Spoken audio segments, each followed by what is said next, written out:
kembali lagi dengan aku Amira. Gue Eri. Dan kita bakal buka Q&A.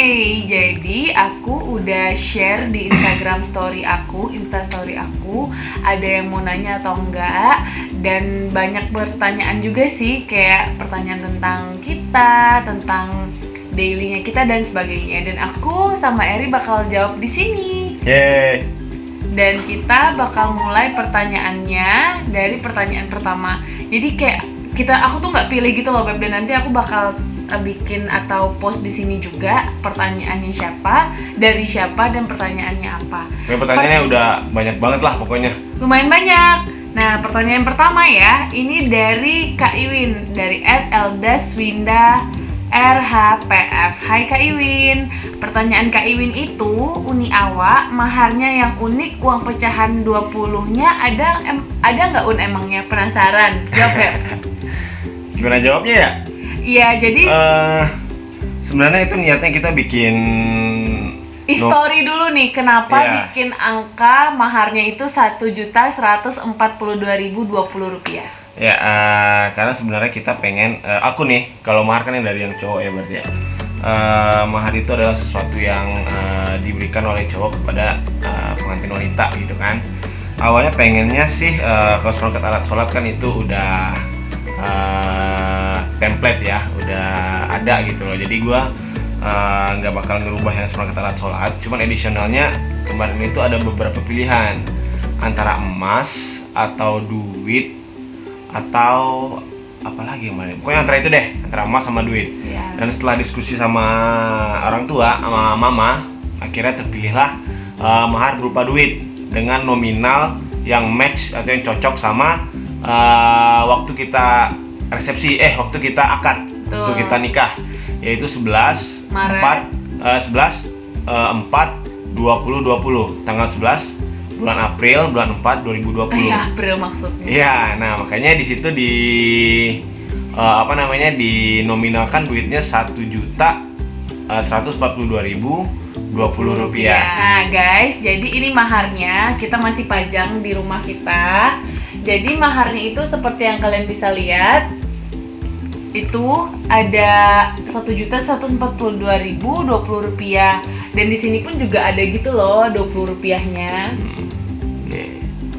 Jadi ini itu sebenarnya cuman kayak simbolik ya. Simbolik aja. Nah, untuk uangnya itu Eri kirim maharnya ke aku by transfer. Jadi bisa dong 20 rupiahnya. Jadi bisa dibilang sah seperti itu.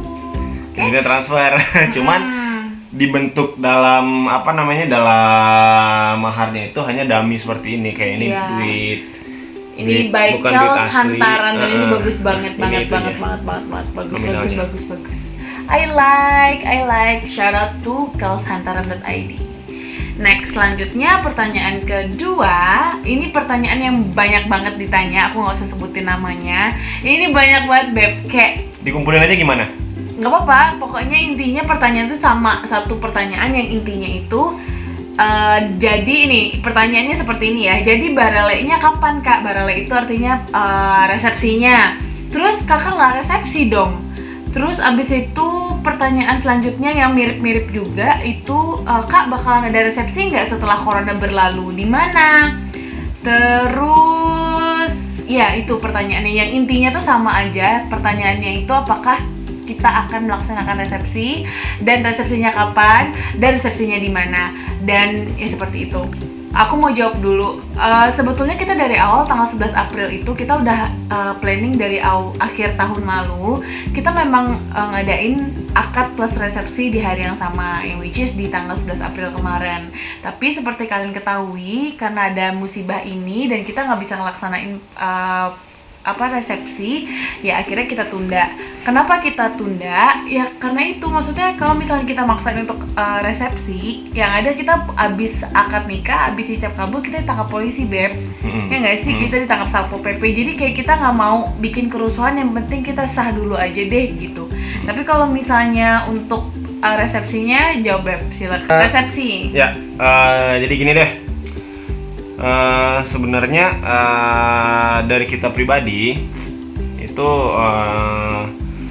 sudah mempersiapkan lah segala halnya untuk acara yang sebelum corona ini itu bakal ada resepsi. Dan itu jujur kita udah prepare semuanya dari A sampai Z lah istilahnya, sampai kita udah mendp-kan semuanya. Namun karena memang keadaannya yang tidak memungkinkan, dan ini juga adalah himbauan dari pemerintah, dan kita nggak mau melanggar pemerintah, yang dimana kalau melanggar pemerintah sama dengan melanggar hukum. Jadi kita patuh dengan aturan, nikahnya di KUA aja, akadnya di rumah cuma boleh 10 orang segala macem. Dan jujur kita kecewa dengan itu, dengan semua yang udah kita prepare, akhirnya berubah dengan sangat mendadak, secara sangat tiba-tiba, bisa dibilang 180 derajat dengan yang kita rencanakan gitu loh. Iya. Pengennya ada resepsi, Band, ada band, ada pelaminan musik, mewah, bajunya ganti 2 kali, segala macam, dan akhirnya tidak terlaksana. Dan kalau gini deh, coba kalian berada di posisi kita berdua, gimana perasaannya? Masih mood nggak ngadain acara?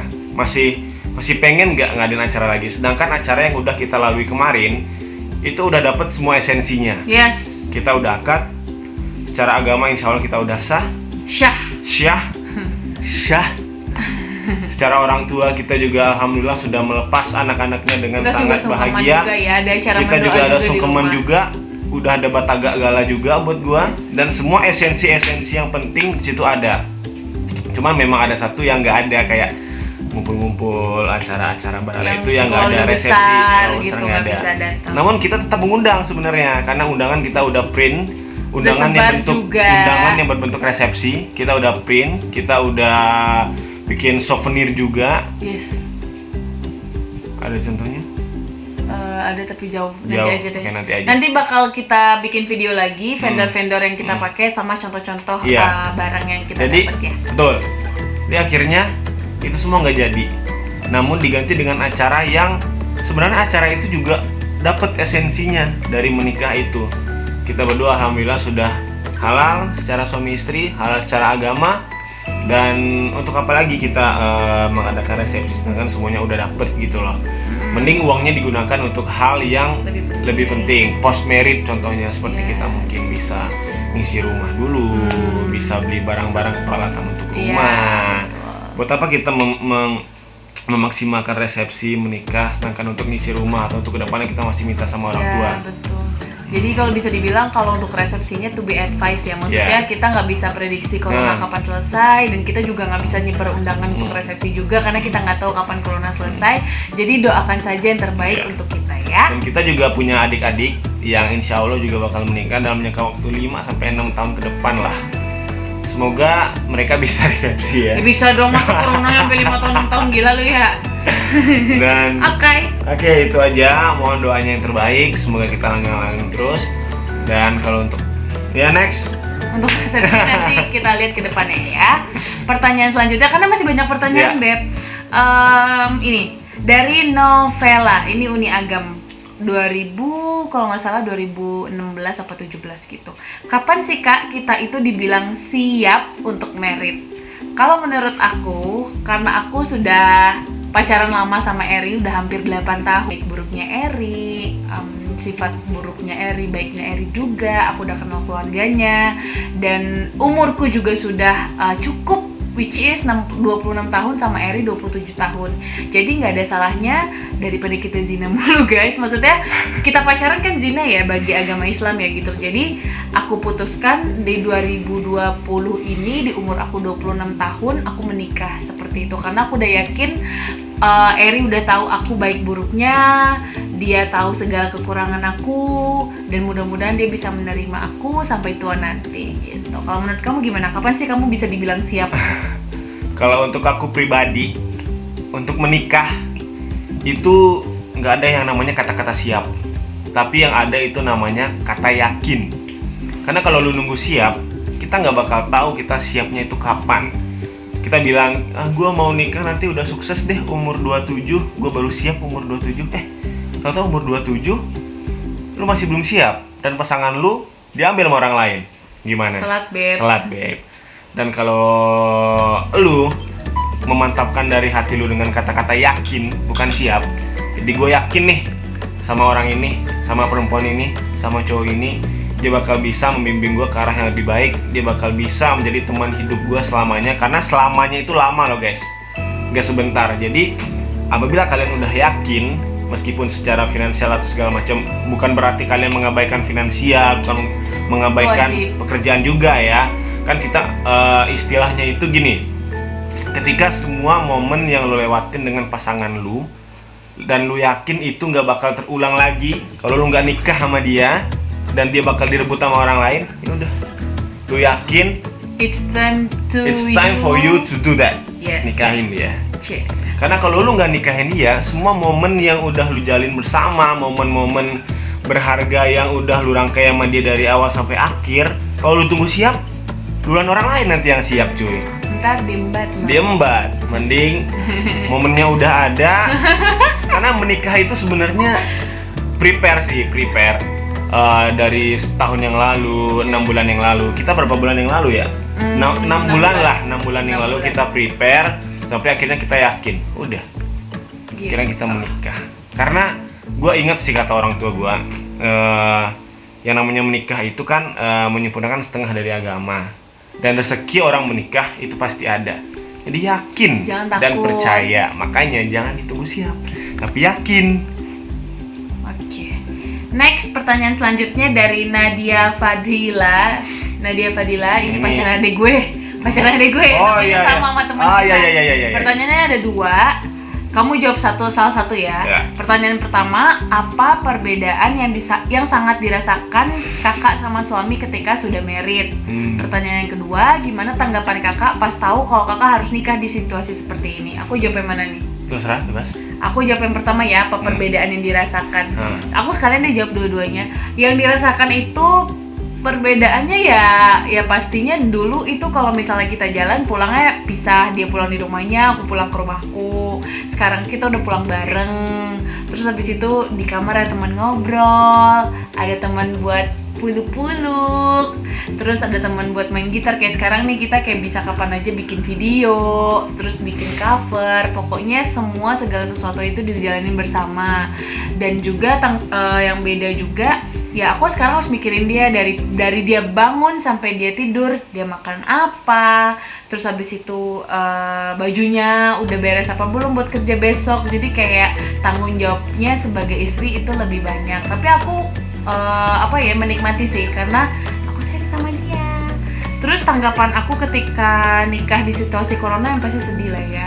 Aku udah lewat di masa-masa aku nangis, aku stres setiap hari, aku mikirin gimana ya pernikahan aku pengen ini sekalian seumur hidup tapi kok gini ya gitu. Cuman untungnya Eri, dia sangat amat menguatkan aku. Dia orangnya tuh santai, slur, enjoy banget, jadi kayak jalanin aja katanya gitu. Kamu ada tambahan nggak? Tambahan sih kalau untuk perbedaan dari pacaran setelah menikah, yaitu pas berantem. Karena kalau pas lu pacaran, ketika lu berantem, lu pulang ke rumah masing-masing dan lu nggak tatapan muka, nggak ketemu, itu besok paginya masih bisa baikan.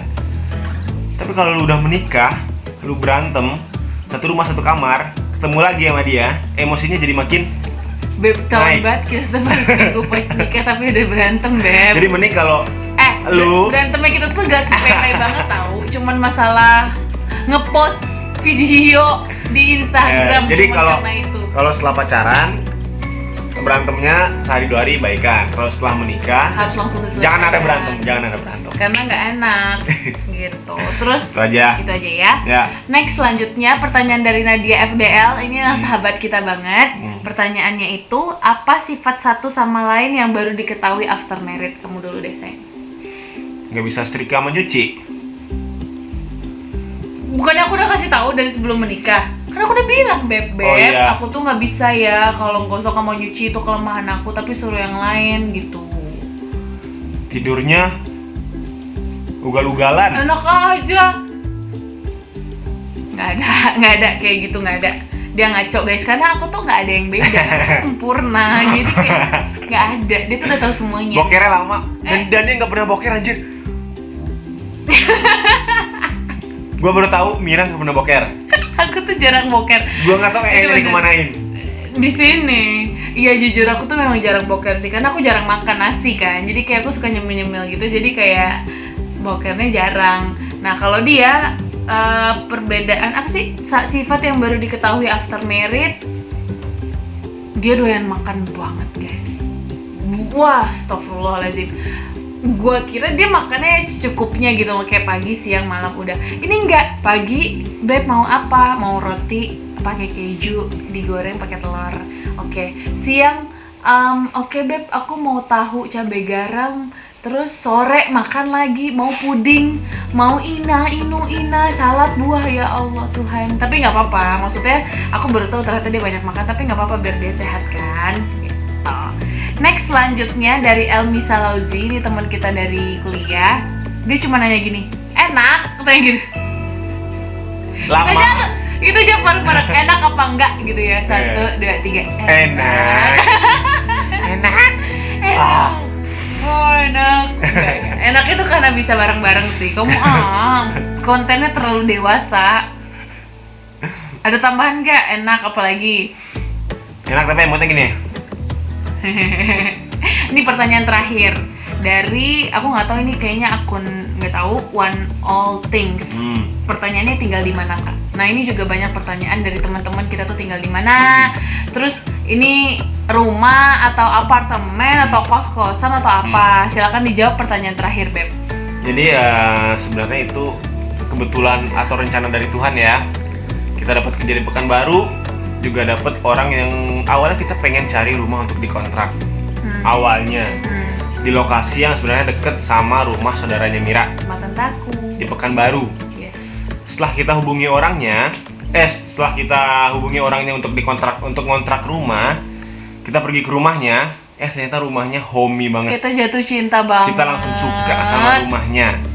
Dan alhamdulillahnya lagi, orangnya mau ngejual rumahnya. Dan orangnya juga baik banget. Dan dari situ kita berniat lah membulatkan tekad, daripada kita kontrak, mending kita beli. Akhirnya kita mulailah proses pembelian rumah ini, tapi bukan cash. Jujur ini rumah bukan cash kita beli. Ya, karena kita mau dapat duit dari mana ya, Beb? Iya.